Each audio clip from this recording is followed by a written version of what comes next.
പുതിയ സാരി ഉടുത്തോണ്ട് പോയാൽ എന്റെ അമ്മ ചോദിക്കില്ലേ? അതുകൊണ്ട് ഇത് ഉണങ്ങുന്നത് വരെ ഇരുന്നിട്ട് ഞാൻ പിന്നെ പൊക്കോളാം. ആ ശരി ശരി, അകത്തേക്ക് വാ.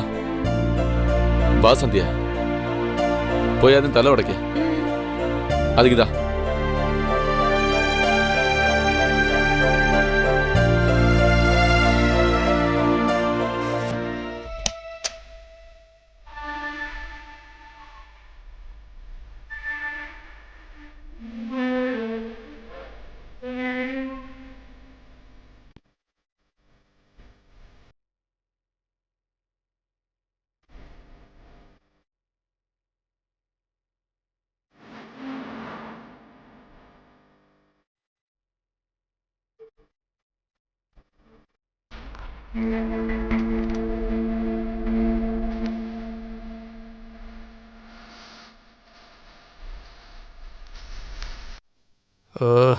ടീഷർട്ട് എവിടെ വെച്ചു?